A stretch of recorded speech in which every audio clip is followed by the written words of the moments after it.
Hello guys, gals, non-binary pals, and waterfowls. It's me, Big Mike, and I'm coming at you today with a very special video. This is a video celebrating me hitting a major milestone on Twitter, fam.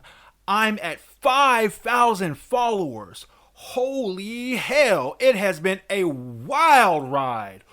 Woo! I promised this some time ago, and so today we are going to be doing a Q&A video.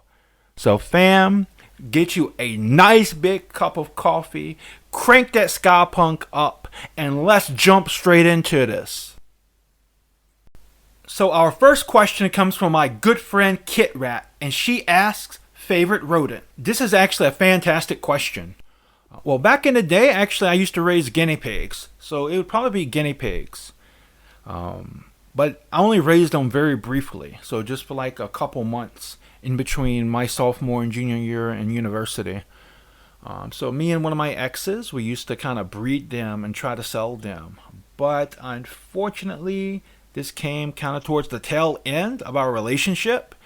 And yeah, the kind of business went under when the relationship went under. So, but definitely guinea pigs. But as a result of my stint raising guinea pigs or breeding guinea pigs, I have a bit of useless information now. For example, did you know apple seeds are toxic to guinea pigs? And also, did you know that when the female guinea pig is in the mood, she'll swing her tail back and forth and start to squeal in a high-pitched way?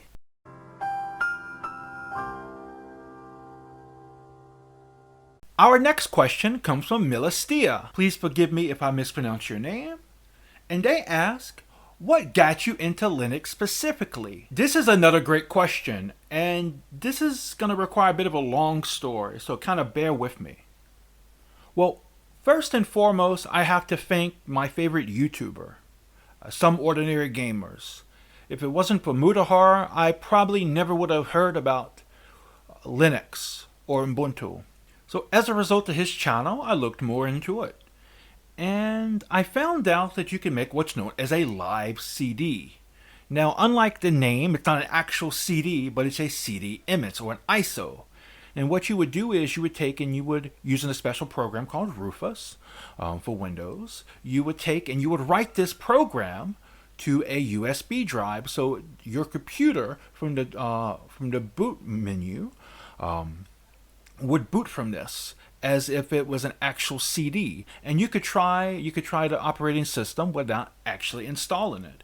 And that's what I did. I made one of these USB drives and I tried it. It seemed cool, but I didn't spend a lot of time with it, maybe 30 minutes or so. And then I went on about my day. You know, I was a Windows user primarily. A couple weeks later, this is when shit hits the fan, fam. So I work online. And depending on the time of the year, I wake up to get my day started at anywhere between 3:30 in the morning to 4 in the morning. So if you ever wonder why I don't stay up late, and that's why. But anyway, I wake up one morning and I go to start my computer. And it's taken a little while for it to get started, but the night before, Windows had installed some updates. And you know, if you use Windows, you know the next time after you boot it up, after installing updates, it's not out of the ordinary for it to take a little longer for it to load up. But fam, it was like 30-40 minutes later and it was still stuck on the boot screen. So, and this kind of scared me because I had to be at work in like 30 minutes. So I didn't know what to do, but then I was like, oh, wait a minute, Michael, you have this live CD. So I popped that in and it saved me. At the time, I wasn't really in a position to where I could go and take the time off to get my computer fixed. So from that point on, I just did a full installation of Ubuntu. But I tried it for like a couple days. At first, I thought it was, oh wow, this is really nifty. This kind of has this quirky charm to it. But soon I started getting frustrated. I couldn't get Wine to install, which meant I couldn't run my Windows applications. So some of the applications I normally use I could find in on Linux or for Ubuntu specifically, and some I couldn't. And just trying to use a terminal was really frustrating. So I was like, okay, I can't do this. So I made time in my schedule. I took my computer to a repair shop and I got Windows reinstalled. And I thought that was it. Now, back when the global health crisis started, the first month or so after it started, I actually I had another issue. So now this time my hard drive died on me. And again, I had no idea about this until I go to wake up for work.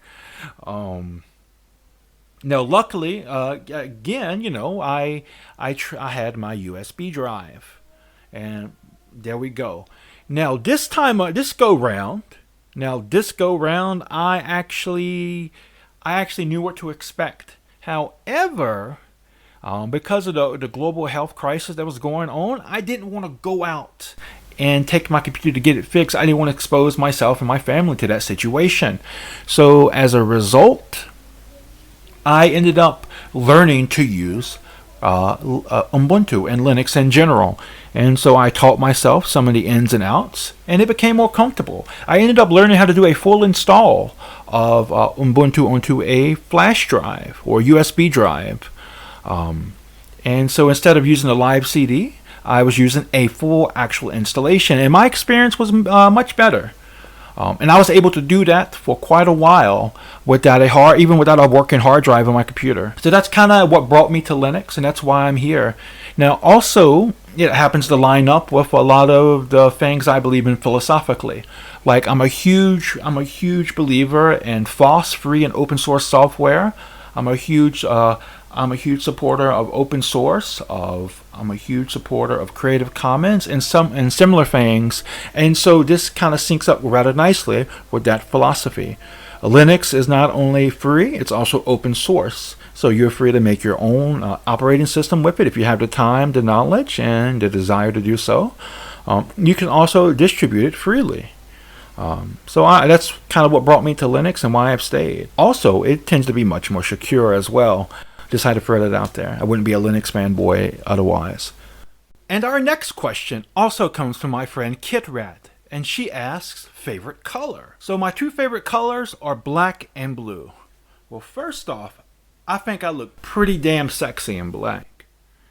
For a less conceited answer, as a fat person, I think black makes me look slimmer. But also, I like Johnny Cash. Johnny Cash, he's a musician I really looked up to. I don't really like country music at all, but I always make an exception for Johnny Cash. And he wore black because he said he did so to identify with the downtrodden and the poor. And I try to think I do the same. Now, blue, it's because of my deep, sexy blue eyes. Well, again, for another less conceited answer, I would say it probably has a lot to do with Sonic, at least originally. When I was a child, very young, 4 or 5 years old, I was obsessed with Sonic the Hedgehog, even more so than I am now, I would say. But as I got older and I got involved in school sports and stuff, by coincidence, most of my school colors, junior high, high school, university, were blue.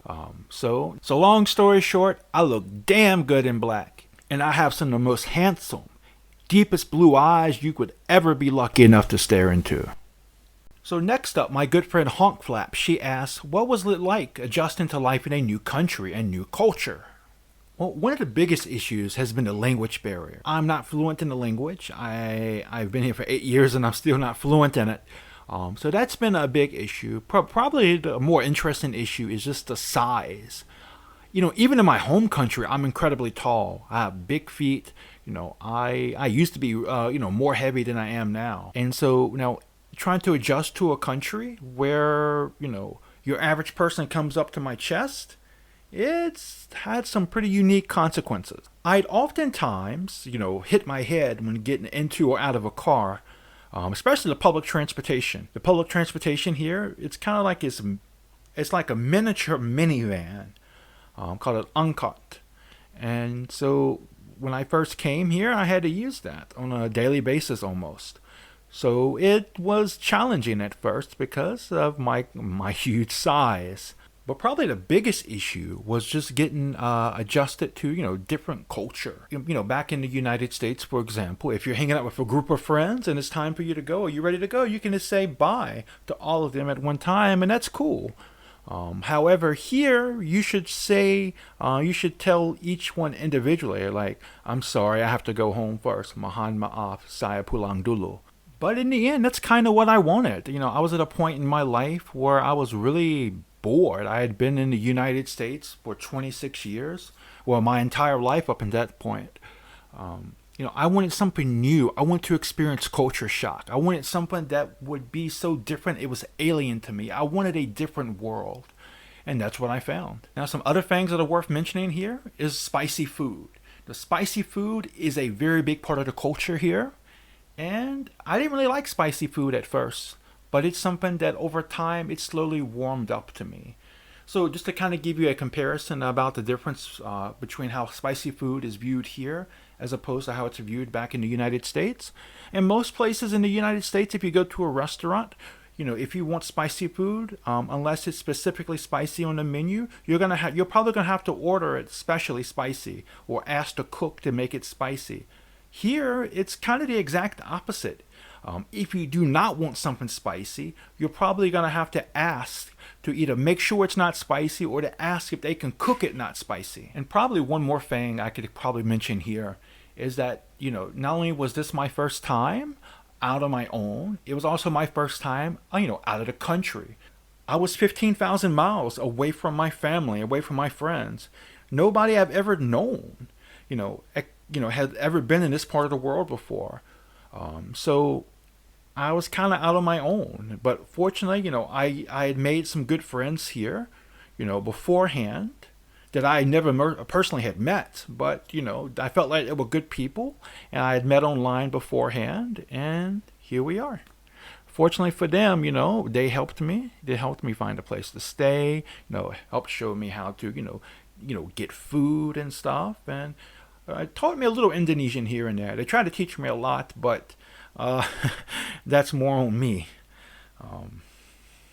Next up, my good friend Sarkhan, he asks, what made you want to focus on interviews as your primary source of content? Well, that wasn't really my intent, actually. And it's something that's kind of happened by coincidence or by factors outside of my own control. Initially, I also made other types of content as well, such as Big Mike's Indie Game Showcase and Freeloader Gaming. But also I wanted to do interviews as well, interviews with VTubers, game developers, and any other interesting person I could find that would want to talk to somebody like me, as I do enjoy conversations. However, as time progressed, due to health issues and technical issues, as well as things in my professional and personal life, I ended up, focusing for a time just on interviews because they were more, they were easy to put together, I would say. And, it was something I enjoyed. It was the thing I enjoyed the most making. However, I'm trying to get back into do other content now, make more game-related content. I wanted to make content based on animation. Hence the, a Beavis and Butthead video I made a couple weeks ago. I want to make, content based on anime. And I'm trying to get back more into indie game related content as well. So I would say it's just a coincidence that my content for the past couple of months has been more focused on interviews. But it's something I am slowly trying to change, and I'm trying to experiment with different kinds of stuff, such as doing scripted videos and more off-the-cuff videos as well. But all in all, my interviews, my Coffee with Big Mike, I will hands down say is my favorite type of content to make. The one drawback is that it takes a long time to edit, so it's a bit of a hassle in that regards, but I do really enjoy it. It is, without a doubt, my favorite type of content to make. But honestly, it's something you're going to see a lot of going forward from me. You're going to see some fluctuation in my content. As my year progresses, it's a cyclical thing. So there are going to be times in my year where you're going to see me produce mostly interviews. And there are going to be times in my year when I have a lot of other content out.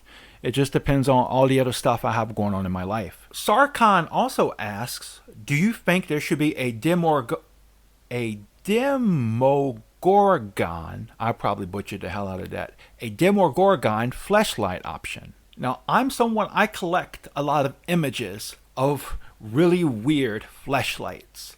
And I think there's already been a Demogorgon fleshlight. Now, what I would like to see, however, is a Gorgatron fleshlight. And for those who are unfamiliar with the Gorgatron, those are the moon monsters from Aqua Teen Hunger Force. Not the Moonanites, but, they live on the moon with the Moonanites. Next up, Mikoyando. They ask, which kitchen stove is your favorite? By sheer coincidence, almost every stove I've ever used, it's always been the front left eye that's been my favorite. But it's a coincidence because it's always been because of how they work, for example, or how easy it is to use them. Next up, my main man Lootmoth. He asks, how did you get so big? Well, first off, that's what she said. Secondly, I guess it depends on what you mean by big. If you mean big as in tall, well, I come from a family of giants. My father was quite tall, and my grandfather was quite tall. My mother was also a tree as well. She was tall, and her father and her grandfather was tall. But also, there was a little bit of luck there as well, because both my grandmothers were really short. I was lucky. I got really tall. My sister, she kind of got the short end of the stick, and she's a little short one. If by big you mean fat, then I love carbs. So, I was a football player. I did track and field in junior high and high school. But I didn't really play sports. I wanted to. I tried to when I was in university, but I couldn't quite make the cut. Now, the problem is when you're playing sports, you have to carb up. You have to eat all these carbs because carbs are energy. Now, the problem is, even though I was no longer playing football, even when in university, I was still eating a footballer's diet. And, because, universities have to feed their football team, and they tend to be buffet styles. Very bad combination, man. Very, very bad combination. That's one of the reasons why I'm so fat. So you heard of the freshman 15? I probably gained a freshman 60. So next up, my brother and Goose Tank asks, huh? And my answer to that question is, hey Jean, hey Jean, hey Jean. Next, my awesome friend and fellow bird, Funa, asks, as you mentioned before, you're a goose. Do you get mad when people think you're a duck? Actually, I don't get mad at all. I, in fact, enjoy the ambiguity here. So, I'm a goose, at least on Twitter. Some people call me Duck Daddy, though, and I do enjoy being called Duck Daddy. Some people have started to call me Goose Daddy as well.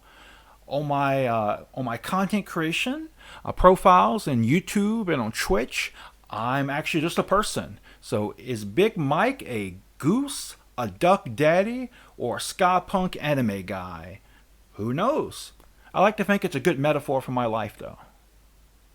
And our final question comes from my friend Cascoons, who I solemnly swore an oath to never mention a certain phrase to again. But anyway, they ask, if you're stuck with any VTuber in a room and have to do a 1-hour stream with them, who would it be? It would have to be either Gaia Earth Goddess or Black Chai Senpai.